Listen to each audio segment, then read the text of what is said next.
Hi everyone, how are you today? I hope you are doing great. So before we start, I have three reminders. First, please clear your mind from anything that can distract you from focusing to this video. Second, please prepare a test pad or a notebook for you to jot down any notes and do the exercises that I am going to give you afterwards. Third, please prepare a pen or pencil with a calculator. Calculator is a must. Today's topic is chapter 3. Squares, square roots, cubes, and cube roots. There are two subtopics under this chapter. First is squares and square roots. Second is cubes and cube roots. We are going to focus on the first subtopic today. So there are 9 learning standards under this subtopic. We are going to look at the first learning standard, which is explain the meaning of square and perfect square. Can you name these objects in this picture? Yes, I have here a clock, a swimming pool, and 2 pillows. Can you spot the similarity between them? Are you sure? What about this purple shape? What is the name of the shape?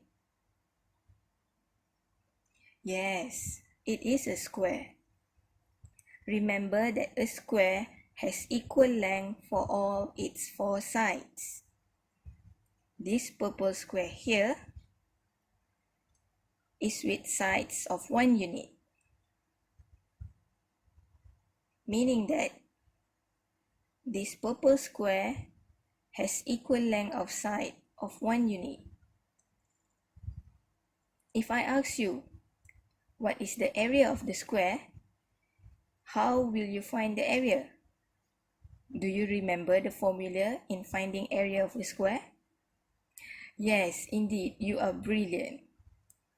To find area of a square, you have to multiply its length with its width. Length times width, which in this case will be 1 times 1 equals to 1 unit square. I repeat, area of this square is 1 times 1 equals to 1 unit square.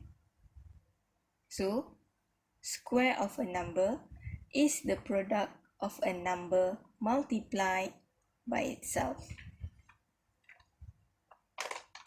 Let's look at a few examples that I have here.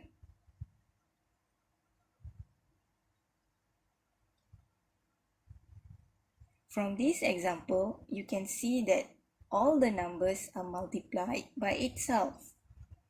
I have 3 times 3, 6 times 6, 12 times 12, 25 times 25.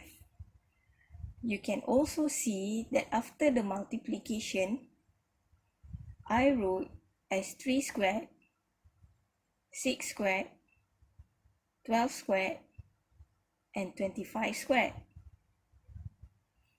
This is actually the notation of a square number. This is how we write a square number. Here you can see that digit 2 is smaller than A, and it is also slightly higher than A. A is a variable and can be changed into any type of number. This digit 2 here is what we call as power of 2 or square, our topic for today. So if you have 4 squared, you are supposed to read it as 4 squared or square of 4. Why don't you try to read the example above? Repeat after me. 3 times 3 equals to 3 squared. 6 times 6 equals to 6 squared. 12 times 12 equals to 12 squared. 25 times 25 equals to 25 squared. Now, let's try to find the answer for the previous example. Use your calculator and find 3 times 3, 6 times 6, 12 times 12, and 25 times 25. Let's check the answers. Did you get all answers correct? What's so special about all these answers, all these numbers? They are what we call as perfect squares. Perfect square is the answer that we get from square of a number. I repeat, perfect square is the answer that we get from square of a number. Now, please list all perfect squares that you can get from 1 squared to 20 squared. Write them in your test pad or notebook. Done? Did you get the answer same as me? It is best for you to memorize these perfect squares, as it is greatly helping you in answering questions under this topic. Now, what if I use a negative number, such as these examples? First example, I have negative 4 times negative 4. The number that being multiplied here is negative 4. So we have to write it as a negative 4 in a bracket, and the power of 2 is outside the bracket. With your previous knowledge in chapter 1, when a negative number multiply with a negative number, the answer is supposed to be a positive number. So when I have negative 4 times negative 4, the answer is supposed to be positive 16. Same goes for the second example here. Negative 9 times negative 9 equals to positive 81.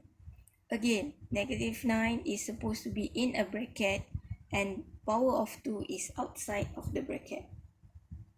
You can see that it is actually the same as 4 times 4 and 9 times 9 in your previous list of perfect square. This shows that perfect squares are always positive. Okay, class. So that's all for today. Thank you for listening. We will continue in another session. Bye.